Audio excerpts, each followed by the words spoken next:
Uy, ¿qué pasó? ¿Pueden ver algo ustedes? Se me ha puesto negro todo acá. ¿Pueden ver el PPT ustedes? Sí, sale Sí, unos problemas de aprendizaje.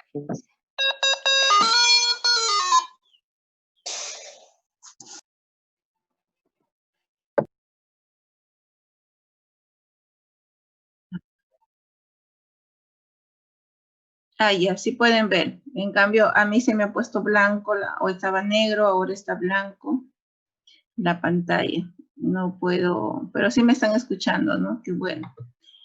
Ya. Pero a mí yo no puedo mirar. Ahora sí, ¿no?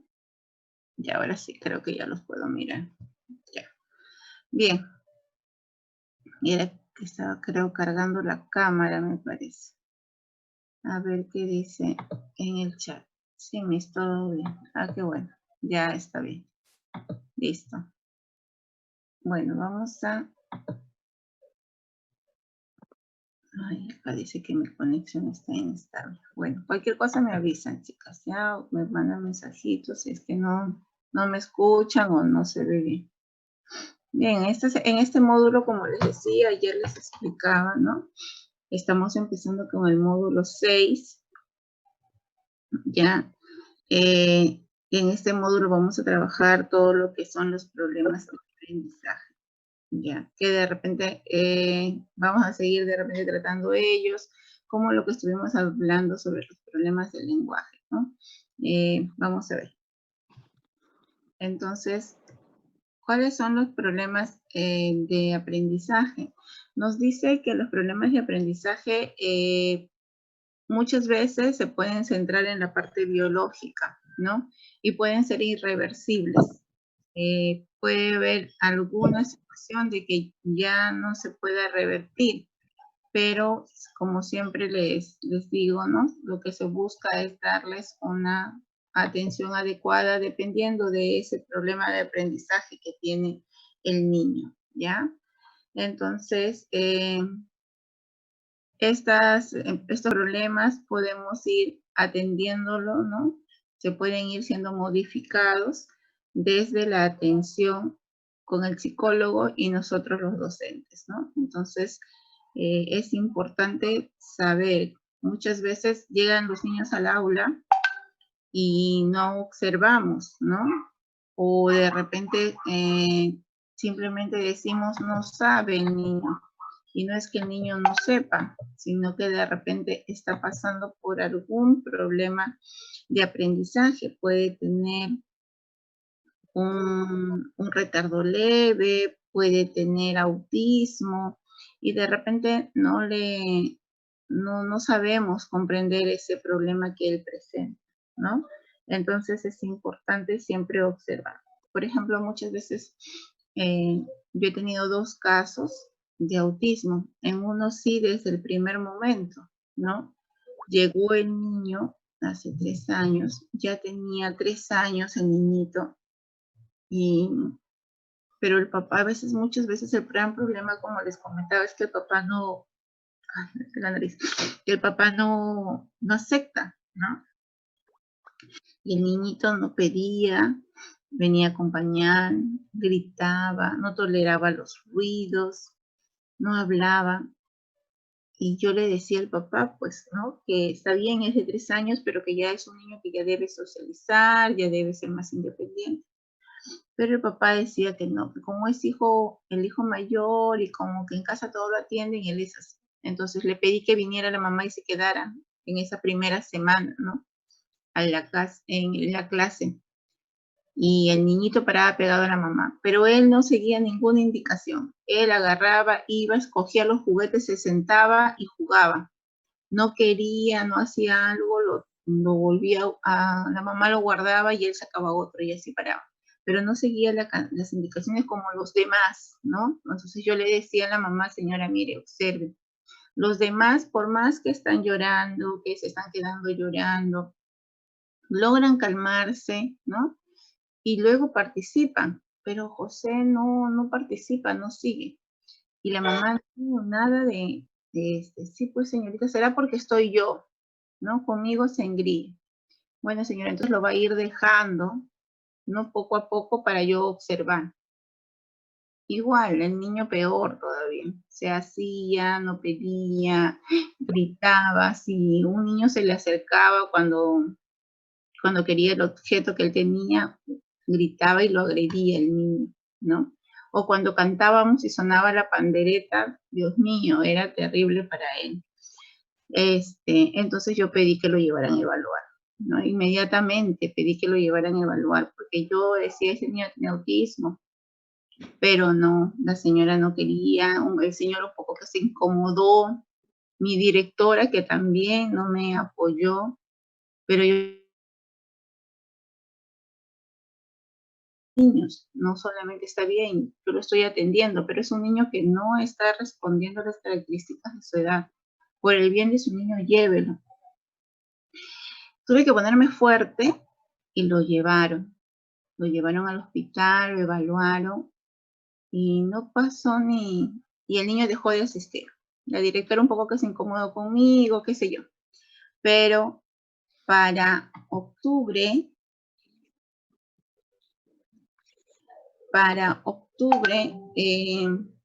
nosotros, para octubre tuvimos el encuentro con los niños con necesidades educativas y ahí lo veo al niño con sus papás. Bien, venían, justo invitamos a un colegio que está cercano, y encontramos al papá, encontré al niño ahí, ¿no? Encontré ahí al niño con sus papás.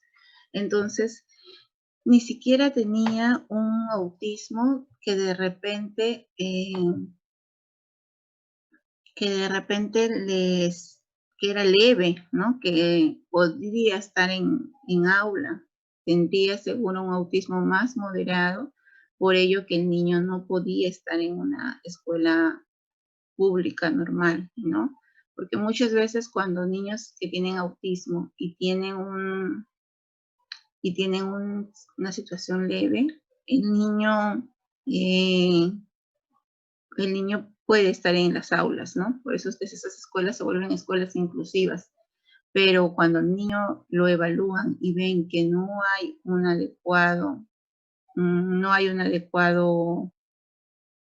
sistema, un adecuado desarrollo de su necesidad educativa, ya no lo envían a una escuela pública, a una EBR, ¿no? Lo envían a un EBE. Y en este caso este niño fue así, ¿no? Entonces, en este caso responde un poco a este concepto, ¿no? Son ya problemas biológicos irreversibles.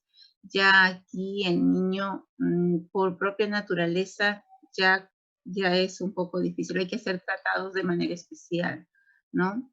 Hay niños que sí se les puede atender en la EBR, como les digo, cuando tienen un nivel leve, que de alguna manera les permita socializar, sobre todo cuando los niños vienen con necesidades educativas especiales a los EBRs, a las escuelas públicas normales, vienen más que nada con el fin de socializar, ¿no? Y de que se le atienda de acuerdo. Por eso es que las maestras que tienen niños en sus aulas inclusivos, lo que realizan son adaptaciones para poder atenderlas, ¿no? Pero lo que más se desarrolla es la parte social, para que ellos comiencen a vincularse, a ser respetados, ¿no? Que les ayude en esta parte de la sociabilidad y la maestra se encargue de poder adaptar los materiales para él, ¿no? Si están trabajando un tema, desde la necesidad educativa puede adaptarlo. Entonces eso es un poco a lo que responde este tema sobre los problemas de aprendizaje. Entonces, si hay problemas de aprendizaje, cambiar las condiciones de la enseñanza es lo más adecuado, ¿no? Tenemos que hacerlo adaptando a las necesidades del sujeto, como les decía, ¿no? De tal manera que se les pueda proporcionar así el éxito y la superación del problema. No puede ser que yo tenga un niño con de repente fronterizo, ¿no? O de repente con nivel intelectual bajo, y yo le pida lo mismo que el resto, no sería factible, ¿no? No se le ayudaría al niño a motivarlo, sino le ayudaríamos a un daño emocional, porque se le estaría pidiendo aquello que él no puede hacer, ¿no? Así también tuve otro caso cuando estuve con especialista, también la niña ya presentaba desde cuarto grado, ya le habían hecho la evaluación y tenía nivel intelectual bajo, no tenía el nivel intelectual de acuerdo a su edad, ni a de una niña menor de 2, o sea, 2 años menos de su edad. Entonces la niña, si la estaba haciendo operaciones matemáticas, por ejemplo, de multiplicación, la niña no podía llegar, apenas llegaba a sumas, ¿no? Pero la maestra le pedía que haga estas multiplicaciones y por tanto la jalaba, la hacía sentir mal a la niña. Entonces no sé si la maestra no tuvo el conocimiento a tiempo, ¿no? Cuando se habló con el director dijo de que ella se le había informado, la maestra dijo que no, pero la niña tuvo, porque la madre se quejó en la UGEL, ¿no? Se quejó porque no fue atendida, la hacían sentir mal. Y así la niñita repitió el año, cuando los niños con algún problema de aprendizaje no repiten el año, ¿no? Y volvió a quedarse un año más, porque ya había repetido un año porque no sabían cuál era primero el problema que tenía la niña, ¿no? Muchas veces pasa eso, por eso les decía que tenemos que tener mucha observación a las características, a lo que el niño presenta cada día, por eso el maestro tiene que observar bastante. Y esta niña pasó todo un año que no fue atendida, ¿no? El maestro simplemente, al ver que no respondía, repitió el primer año. Pasa el segundo año y se ve que sigue igual, y los padres también recién la llevan a evaluar, y resulta que la niña tiene un nivel intelectual bajo, de la edad que le corresponde, ¿no? Por ello es que la niña no podía hacer, y no se nota, porque la niña es una niña sana, no tiene ningún otro problema más que el nivel intelectual. Conversa, ríe, todo, pero el problema está a la hora de escribir y de hacer operaciones matemáticas, ¿no? O de poder asimilar algún aprendizaje. Entonces, ahí recién descubre, y el siguiente año, bueno, la maestra tampoco le supo dar la atención por desconocimiento o qué sé yo, la niña repite otro año más. De tal manera que la niña cuando está en la primaria ya no quiere seguir en el colegio. ¿Por qué? Porque todos tienen 10 años y ella tiene ya 12 a 13 años, ya es una señorita, ¿no? Y en ese lado emocional, sus intereses como señorita, y ya está en la pubertad y todo, no cambia, pues, no cambia, no daña, esa parte del nivel intelectual no daña con lo otro. Y ahí hay ciertos conflictos y la niña deja de estudiar. Entonces miren cómo si no es atendido a tiempo, si no se le da las condiciones de enseñanza al niño, al final lo que podemos hacer es que el niño comience a desistir de la educación, ¿no?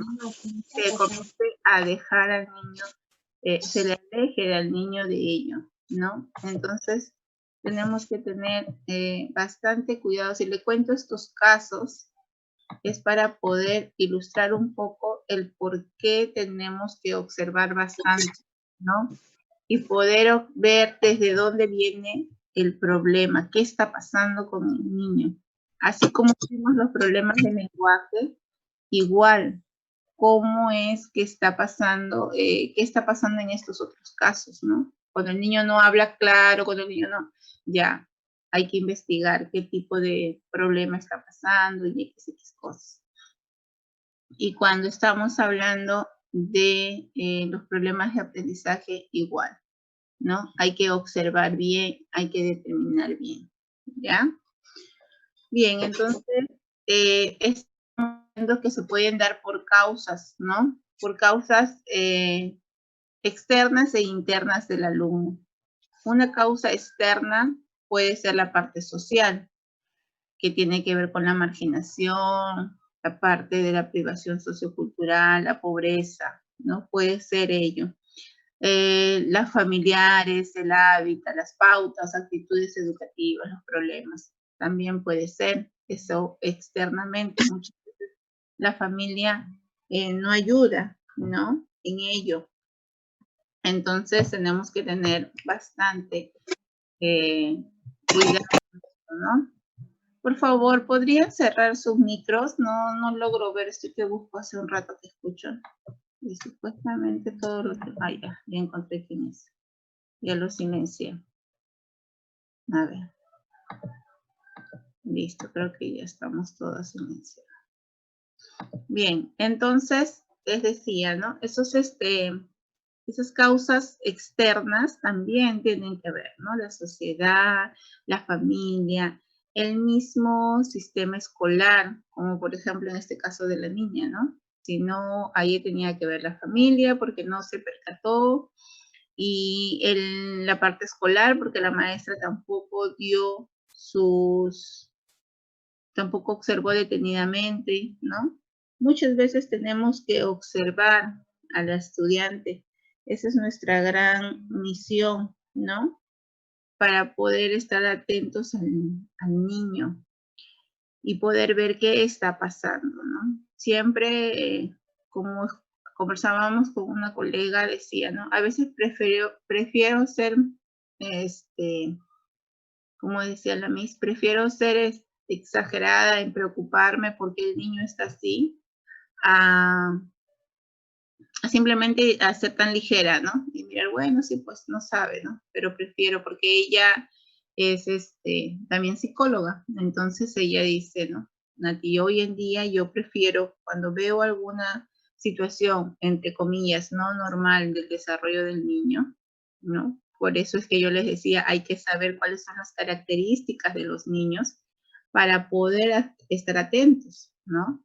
Si yo no sé con qué edad estoy trabajando, si yo no sé cuáles son las características de esa edad, como hemos visto también en estimulación, ¿no? Si yo no sé qué es lo que debe de hacer un niño de 4 años, un niño de 7 años, un niño de 9 años, ¿no? ¿Cuáles son sus características? ¿Qué debe de desarrollar en el aspecto motor, en el aspecto intelectual, en el aspecto social? Si yo no tengo claro eso, no voy a poder determinar, ¿no? No voy a poder determinar qué es lo que está pasando con el niño, ¿no? Por eso cada maestro cuando empieza su trabajo, el año, y le dicen, profesor, usted se va a hacer cargo del tercer grado. Ah, ya, muy bien. Entonces yo lo primero que tengo que hacer es investigar cuáles son las características de los niños de tercer grado, ¿no? Y en esas 4 áreas, ¿cómo es un niño de 4 años, de 9 años en el motor, ¿no? De tercer grado son niños de 9 años aproximadamente, 9 a 10 años. Entonces, ¿cómo es un niño de 9 años en el aspecto intelectual, en el área emocional, en el área motor, ¿no? En el área social, en el área de su lenguaje? ¿Cómo es un niño de 9 años? Eso es lo que tengo que preguntar y conocer, ¿no? Entonces, ya, el niño de 9 años hace esto, debe ser esto, como cuando iban los niños a la evaluación de crecimiento y desarrollo, ¿no? Iban con su tarjetita y la enfermera veía, ¿no? Si se sienta, si se para, si coge y iban marcando. Igual, nosotros también los maestros tenemos que hacer esa dinámica de trabajo. Para empezar cualquier trabajo al inicio del año, cuando me designan a mí mi aula, eso es lo primero, lo que el maestro debería de hacer, ¿no? Conocer cuáles son mis características de mis niños con los que voy a atender. Entonces, de tal manera que cuando yo comience mi trabajo ya tengo un conocimiento previo de la edad que voy a trabajar y voy a comenzar a observar a mis niños, ¿no? Si ellos están cumpliendo con ello, si están por eso se llama la evaluación de entrada, comienzo a observarlos. Y no la evaluación de entrada es solamente tomar la prueba para ver qué tanto sabe, sino es para que en esas semanas de adaptación, de inicio de clases, yo pueda observar al niño, yo pueda mirar, ya sí, es un niño nuevo, ya ellos están conversando, sí, ellos están haciendo operaciones matemáticas de tal nivel, sí, ya ellos logran desarrollar una comunicación fluida, haciendo exclamaciones, preguntas, qué sé yo, ¿no? Dependiendo de la característica de la edad.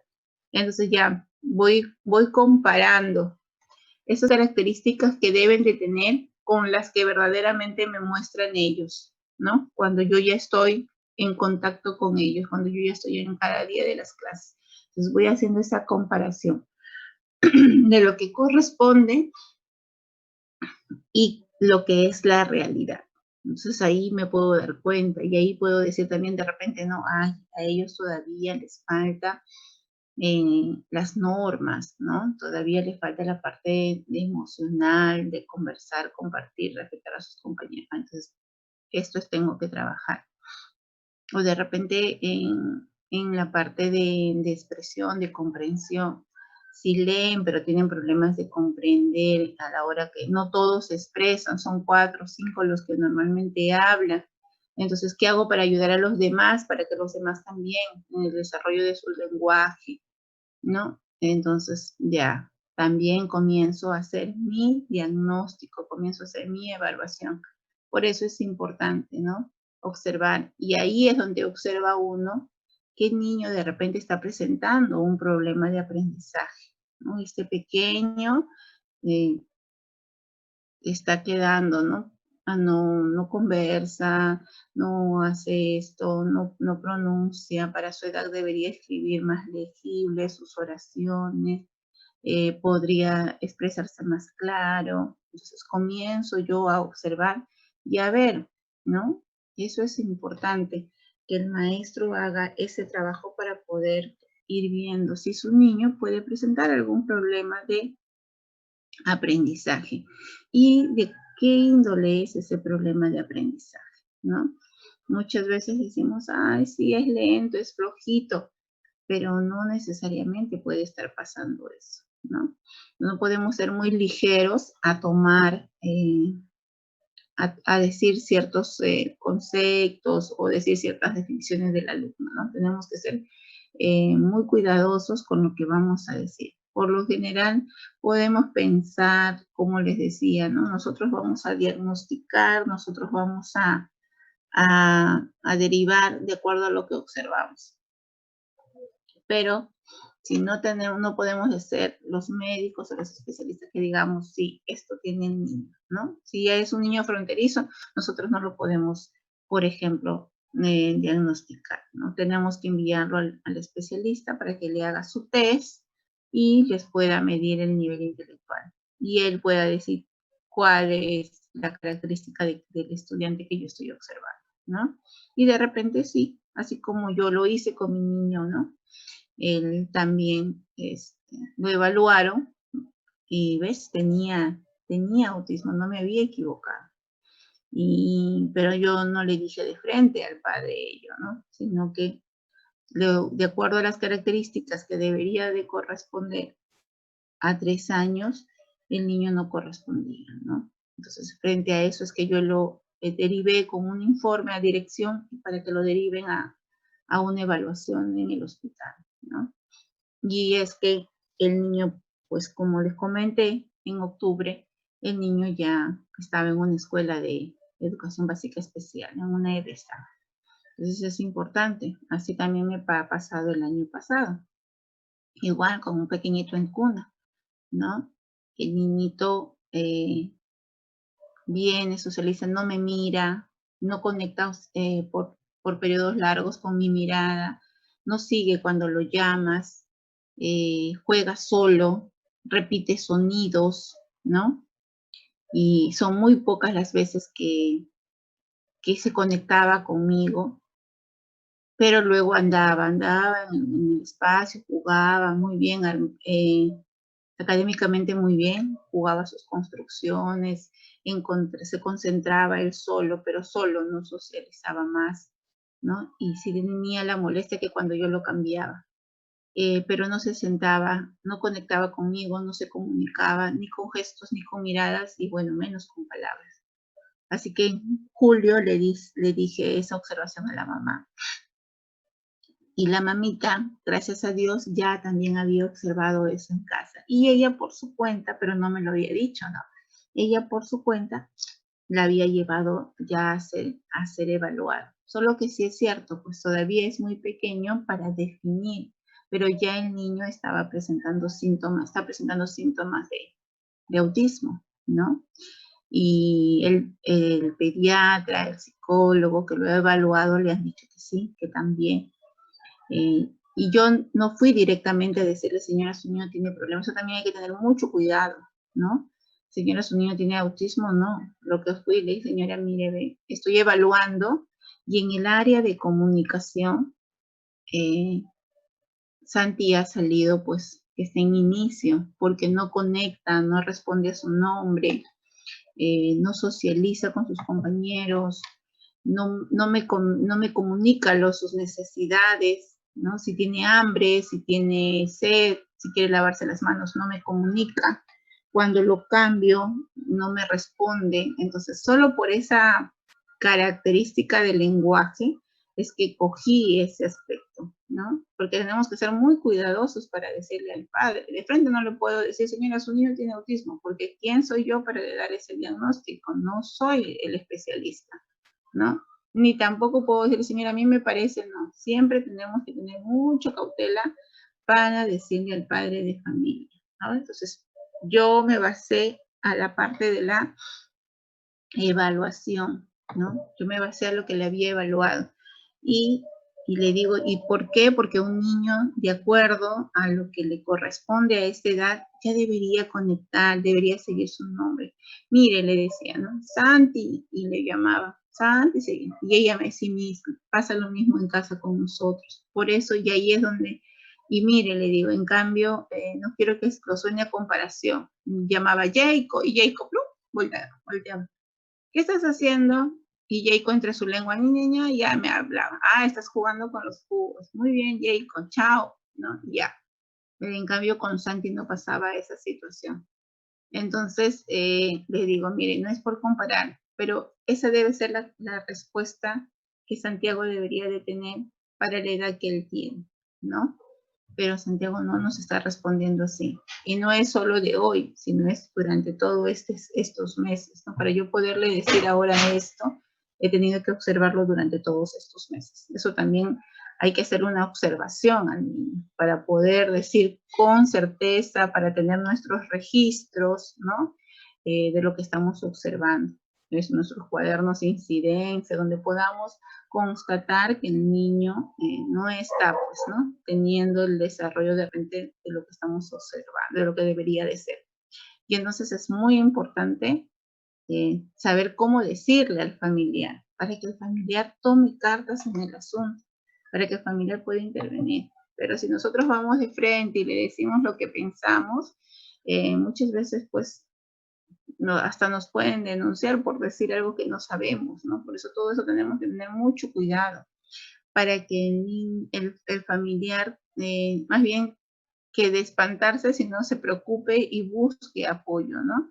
Y para que la mamá, como les cuento de mi pequeño Santi, sí, ella sí ya lo había llevado por su misma iniciativa al ver lo mismo. Y ahí le habían dicho, y es cierto lo que me comentó, que le había dicho el doctor de que no pueden ahorita decir que él tiene autismo porque eso todavía se determina hasta los 4 o 5 años de edad, como hemos conversado, ¿no?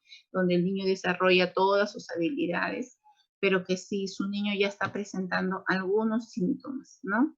Pero que para prevenir a ello ya le estaban mandando las terapias y los tratamientos como si el niño tuviera Asperger, ¿no? Entonces, el niño ha comenzado a ir a sus terapias para que desde ya lo puedan ayudar, ¿no? No esperar de repente hasta los 4 años o 5 para determinarlo, pero que por prevención le dijeron a la mamá, mejor lo llevo. ¿Y para qué? Como son papás jóvenes, muy bien lo han tomado y lo han comenzado a llevar al niñito, ¿no? Entonces él todavía sigue en mi aula, pero tiene características diferentes. Entonces es muy importante la familia, esa actitud de la familia, que la familia pueda comprender, ¿no? Si ya no, si la familia lo acepta, lo comprende, ya no podría formar parte de un problema, ¿no? Pero si la familia no lo acepta, esa también sería una de las causas externas que tiene el alumno para que este problema pues se siga dando, ¿no? Y entre las causas internas que pueden afectar, pueden ser las físicas, ¿no? En los momentos perinatales, cuando el niño nace, como les decía, a veces se les fuerza para nacer, a veces el niño les falta la respiración, a veces traga el líquido amniótico, ¿no? Puede tener enfermedades, puede tener traumas fuertes que no, de alguna manera repercuten a estos problemas de aprendizaje, ¿no? Pueden ser una de sus causas. Otras de sus causas de los problemas de aprendizaje pueden ser los emocionales, ¿no? Aquellos que ya tienen que ver con problemas psíquicos, ¿no? El trastorno de la personalidad, el desequilibrio emocional, también pasa, y esos de repente son más leves. Hay niños que por lo general la gran mayoría tienen problemas de aprendizaje porque están viviendo algún desequilibrio emocional, ¿no? La separación de sus padres, problemas permanentes en el hogar, de repente padres que son demasiado conflictivos y eso les está afectando, padres alcohólicos, padres que los dejan todo el día solos y XX cosas, ¿no? Eso les brinda a ellos un desequilibrio emocional. Por tanto, comienzan a presentar problemas de aprendizaje. Por lo general se ve ello, ¿no? Es muy común hoy en día la separación de padres, es muy común los conflictos que hay en el hogar, ¿verdad? Entonces, eso definitivamente daña mucho, mucho en el desarrollo de los niños. No pueden estar los niños concentrados, pues definitivamente, ¿no?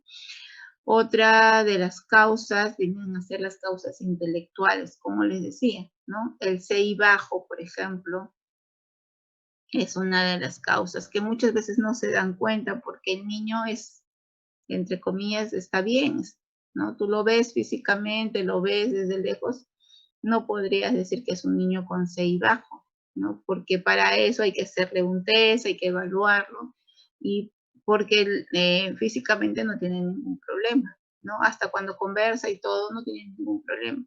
El problema se comienza a observar cuando comienza a hacer operaciones matemáticas, cuando ya conviene la parte académica, ¿no? Ahí es donde comienza a presentar los problemas.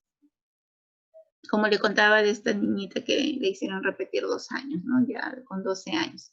Tú la ves a simple vista, la niñita no pareciera que tuviese nada. Incluso conversa, juega, canta y todo. El problema está a la hora de que tiene que resolver sus tareas académicas, ¿no? Ahí es donde se da cuenta uno. Luego, otro de las causas es la causa del lenguaje, ¿no? La parte oral, la parte escrita, donde se pueda presentar la dislalia, por ejemplo, como hemos conversado, el retraso del lenguaje, la disartría, y en la parte de la escritura, la disgrafía, la dislexia, ¿no?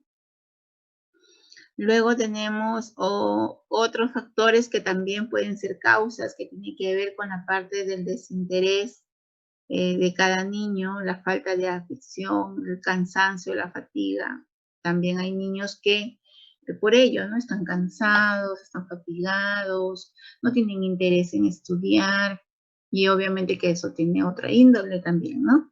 Y eso no le permite pues continuar con el desarrollo de su aprendizaje y eso se vuelve un problema, ¿no?